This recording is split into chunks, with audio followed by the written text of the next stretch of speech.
So I am standing at the Oregon Zoo. Now I'm in a part of the Oregon Zoo that we don't often get to see. I'm actually in a laboratory. I'm here with Kim and Karen. And so Karen, first of all, tell me, what is this place? This is the Butterfly Conservation Lab, and we are here to save the Oregon Silverspot Butterfly. And by save it, that makes me assume then that there was a time when it was very, very popular and no longer is? It was. This butterfly was widespread and common along the Oregon coast, all the way from Northern California, all the way up into British Columbia. And do we have an understanding of what has happened to it? Why has it started disappearing? Mainly habitat loss. Really? So this butterfly is dependent on low-growing prairie environments, salt spray meadows out at the coast, kind of the marquee location for this animal. One of the last kind of really main sites is Cascade Head out north of Lincoln City. Mm-hmm. And it's a beautiful view, salt spray, nice low growing habitat, but successional growth of the forest, invasive species. It's hard to keep those open meadow habitats without some kind of disturbance, and these butterflies are dependent on it. And the work that you all do here, though, it's not just done alone. You have help doing it, don't you? Right. We started this project in 1999, and then a year or two after that, we were joined by the Woodland Park Zoo in Seattle, helps to raise these animals. Recently, we started partnering with the Oregon Department of Corrections, and the inmates actually down at Coffee Creek Correctional Facility in Wilsonville raise the caterpillar food that we feed out in the lab here. Wow. Mm-hmm. As part of the Sustainability in Prisons project. It really is a connection of a whole lot of different things coming together to make this work. It takes a village to save a butterfly. It's true, doesn't it? And you guys really have had great success. I mean, thousands and thousands of butterflies have been raised. Between 500 or so in some years, up to 2,500 in other years. Wow. In each of the last years since we've been doing the project. So if their habitat is disappearing, what is it that they need in those habitats? Right. What they really need access to is the early blue violet, which is Viola adunca. And it's a very small but beautiful little violet plant, completely dependent on the not being shaded out by shrubs and tall grasses and things.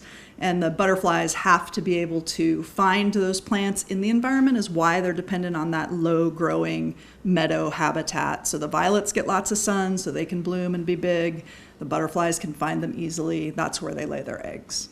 And it really is a process. And now I'm going to talk to Kim, who you're here in the laboratory, and you really get it from the beginning. So tell me, what is that process specifically? Yeah, so the U.S. Fish and Wildlife, they go and collect adult female butterflies for us. We bring them into the lab.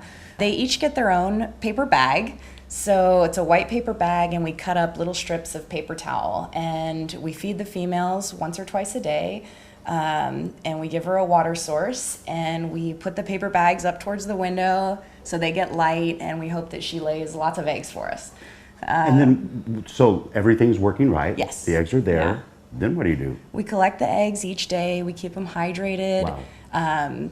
We watch them grow, and after about a couple weeks, we hope that they hatch. And once they hatch, they eat their egg casing, and that gives them the nutrients they need to overwinter. And once they've all hatched, we put them in the refrigerator, and they live in there for several months. Really? And sleep. Yep, they're sleeping. So do they kind of go dormant then, or pretty much just a long sleep? Yeah, it's kind of like a bear. It's hibernation. Yeah. And then once that is done, that process, then where do you go from there? Then we wake them up in about the mid to late May, and we feed them every day. We water, feed them, check them, and watch them grow. And they live here in the lab until they pupate. And once they become a pupa, we release them back into the wild. So you actually take them back to the coast. Oh, yes. And put them out there. Yep. And do you find that you become attached to them sometimes? Sometimes, yes.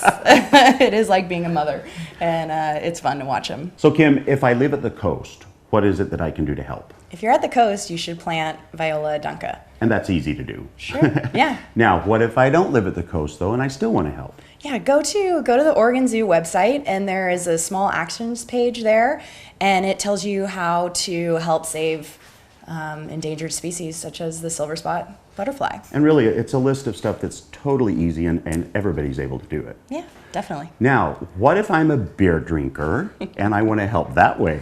Oh, I definitely have a solution for that. The pelican over at the Oregon coast created the Silverspot IPA. It's a silver medal winner at the Great American Beer Fest. It's won all sorts of awards. It's an English style IPA, and 10% of the proceeds go to butterfly conservation for the Silverspot species. You know, I find this whole thing fascinating because I love nature and I can't imagine anybody who doesn't. And the thing that really amazes me is that here at the zoo, we all see the open parts where we can get education and all of that. But there's a whole scene happening behind the zoo that is really fascinating. So for more information on that, we invite you to go to gardentime.tv. We'll click you over to their website. You can get a lot more information on how we really work hard to save nature. Thank you so much, ladies. This has been delightful.